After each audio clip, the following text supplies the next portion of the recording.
Sir ಇಲ್ಲಿ ಏನಾಗಿದೆ, ಇವರು ಸುಮಾರು 1 ವರ್ಷಗಳ ಹಿಂದೆನೆ ಇವರು ಲೈಸೆನ್ಸ್ನ ಅಂದ್ರೆ ಬಾಡಿಗೆನ ಕಟ್ಟಿದರೆ ಸುಮಾರು 1,20,1,20,20,00,000 24 ಲಕ್ಷ ಇವರು ಉಳಿಸ್ಕೊಂಡಿದ್ರು.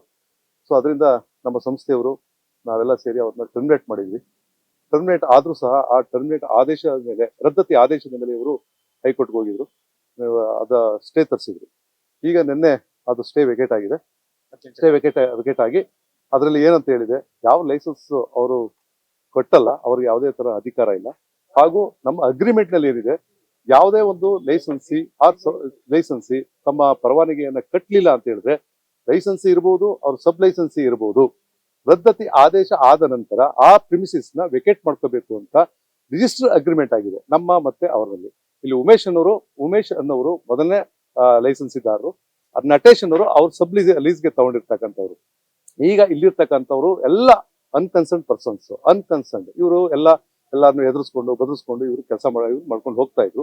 ಸೊ ಈಗ ಆದೇಶ ಬಂದ್ಮೇಲೆ ನಾವೆಲ್ಲ ಸೇರಿ, ನಮ್ಮ ಎಂಪ್ಲಾಯೀಸ್ ಎಲ್ಲ ಸೇರಿ ಪೊಲೀಸ್ ಪ್ರೊಟೆಕ್ಷನ್ ಇಂದ, ಪೊಲೀಸ್ SP ಸಾಹೇಬ್ರ ಕಡೆಯಿಂದ, ಎಲ್ಲರ ಸಪೋರ್ಟ್ ಇಂದ ನಾವು ಇವತ್ತು ವೆಕೇಟ್ ಮಾಡಿಸಿದೀವಿ. ಯಾಕಂದ್ರೆ ಅವ್ರಿಗೂ ಸಹ, ಶಾಪ್ನವ್ರಿಗೂ ಸಹ ನಾವು ಅವ್ರಿಗೆ ಹೇಳಿದೀವಿ, ತಕ್ಷಣ ನಿಮಗೆ ಇದು ಮಾಡಲ್ಲ, ಮುಂದಿನ ಟೆಂಡರ್ ವರೆಗೂ ನಿಮ್ಮನ್ನೇ ಕಂಟಿನ್ಯೂ ಮಾಡ್ಲಿಕ್ಕೆ ನಾವು ಅವಕಾಶ ಮಾಡ್ಕೊಡ್ತೀವಿ ಅಂತ ಹೇಳಿದೀವಿ. ಸೊ ಆದ್ರೂ ಸಹ ಅವರು ಸ್ವಲ್ಪ ಪ್ರೊಟೆಸ್ಟ್ ಮಾಡಿದ್ರು.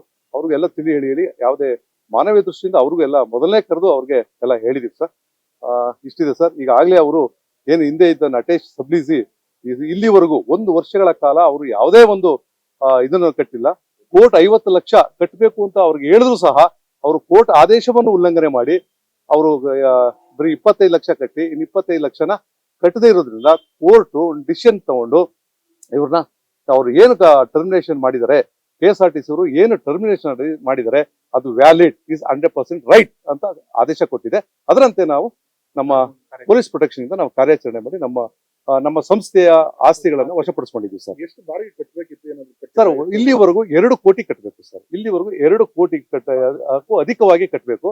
ಕಟ್ಟದೇ ಇರೋದ್ರಿಂದ ನಾವು ಅವ್ರನ್ನ ಟರ್ಮಿನೇಟ್ ಮಾಡಿದ್ವಿ. ಇವತ್ತು ಕೋರ್ಟ್ ಆದೇಶದ ಮೂಲಕ ನಾವು ಪ್ರೊಟೆಕ್ಷನ್ ತಗೊಂಡೋಗಿ ಅವ್ರನ್ನ ನಾವು ವಶಪಡಿಸ್ಕೊಂಡಿದ್ವಿ ಸರ್.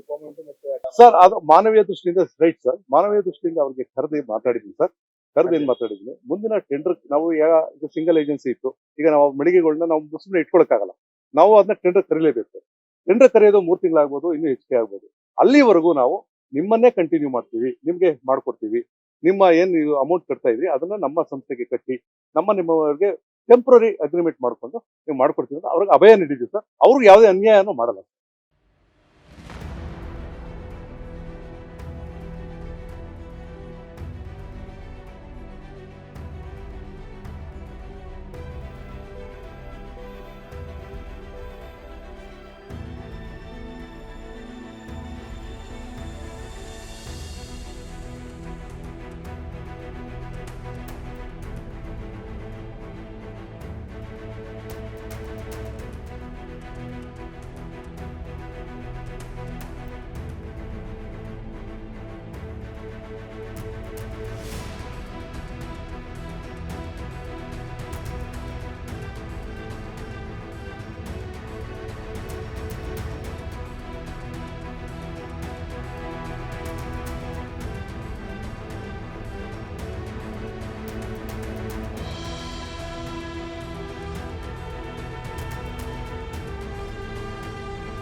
ಕರುನಾಡು ಟೈಮ್ಸ್ ಚಾನೆಲ್ನಲ್ಲಿ ಸುದ್ದಿ ಮತ್ತು ಜಾಹೀರಾತು ನೀಡಲು ಈ ನಂಬರ್ಗೆ ಕರೆ ಮಾಡಿ.